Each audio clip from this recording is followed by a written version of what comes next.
I'm going to share with you my true Appalachian horror story.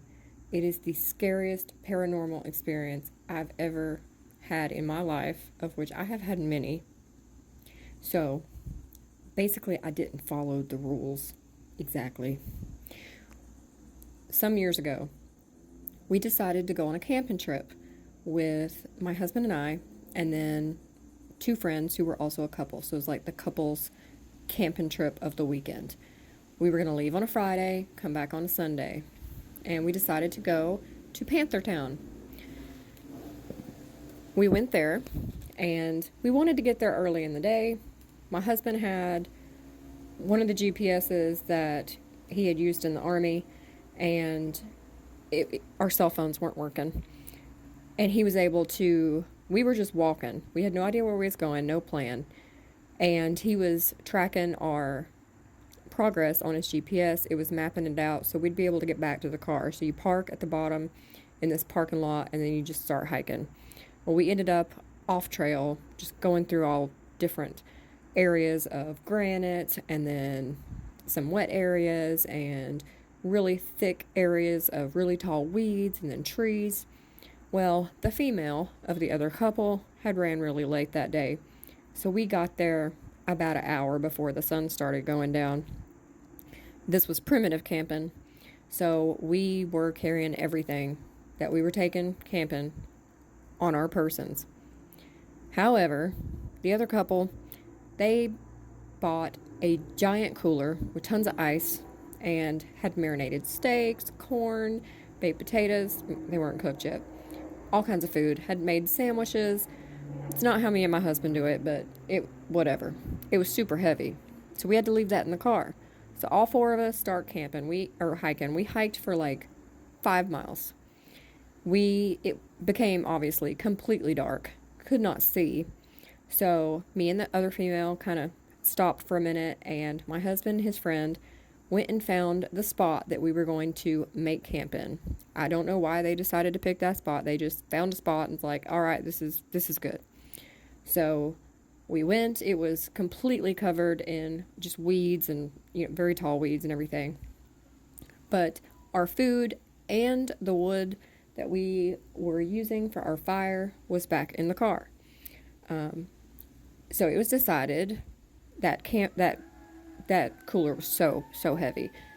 It was going to take probably all of us, but definitely at least 3 of us, to bring the cooler back to the campsite, along with the wood and a couple other little things we left behind. So it was decided that I would stay and make camp for all of us while they hiked 5 miles back to the car, then 5 miles back with all our stuff, which took even longer because we called that the cooler of death. It was unbelievably heavy. No wheels. Which wouldn't have mattered anyway because of the terrain. So I stayed by myself.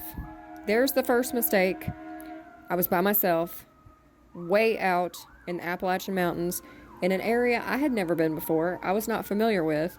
It was completely dark. There was no cell phone signal. And we had that one GPS, which my husband had to use in order to get back to the car and then get back to me. So I stay there with my machete, my bags. Before they left, they helped me hang some lanterns, camping lanterns, from trees right there in this area. So I proceeded to use the machete and start whacking away the weeds. I did this forever and ever and ever.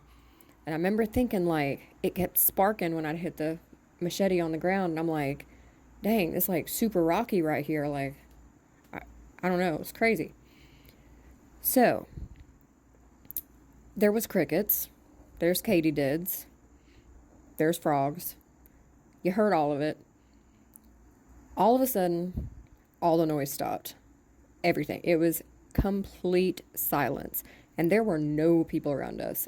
We were not in a typical campsite. I don't know where we ended up to this day. But it was still in Panthertown. All the sound stopped. Like, it was deafeningly quiet. Then I felt all the hair raise up on the back of my neck, my arms, my cheeks. Got the most eerie feeling ever. Then I heard some whistling. Very, very quiet. You couldn't tell where it was coming from. If it sounds like it's far away, it could be right beside you. If it's right beside you, sounding like it could be really far away. Just heard a little bit of whistling. Well, quickly, I knew I was in trouble because I could not calmly walk away because where am I going to walk to? I don't know where to go. We're not on the trail. I would have ended up completely lost in those mountains with no one to find me, no way to track me. So all I could do was just, I got calmly up, I put the machete down, and went and just hunkered beside a tree, just sat there. And I did not look in the trees. I did not look around. I did not whistle back. I didn't speak. And I just closed my eyes as if nothing was wrong. And I prayed hard. And then I heard, this is the most terrifying part. I heard what sounded like hundreds of voices all at once in the air, just circling around my head. It was like I was in the middle of a vortex full of voices. I could hear men, I could hear women, I could hear children. I could hear them talking, but it was like when you're in a loud room and you hear a ton of people talking and you can distinguish male from female from children, but there's so much chatter you can't really make out what anyone is saying. That happened. And of course, I was more scared, but all I could do was just remain calm, pretend not to be scared, and pray even harder.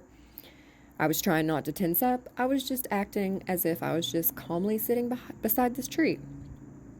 I did hear my name more than a couple of times. I didn't open my eyes. I didn't answer back. I didn't move. I just kept praying. This lasted for a good 30 minutes. Terrifying. I mean, it felt like 20 hours. But eventually, it stopped. Now, right after it stopped, I heard what sounded like rocks being thrown. And they were being thrown kind of in a 180-degree area around me, so not all in a circle around me. But I just kept sitting there with my eyes shut, praying, not saying anything. That stopped after probably about 5 minutes. And then maybe about 5 minutes later, the sound came back. So I heard the crickets, I heard the katydids, I heard the frogs. So I just kept sitting there and I kept praying, just acting like nothing was wrong. And once all this was over, I proceeded to finish hacking down the weeds. I didn't have many more to go. I had to make enough room for both of our tents and a fire pit. Well, I dug up a bunch of rocks because they were right on the surface, and I started digging a hole to make our fire pit. By the time I was finishing the fire pit, my husband and our couple friend, they got back. Well, you also don't talk about it.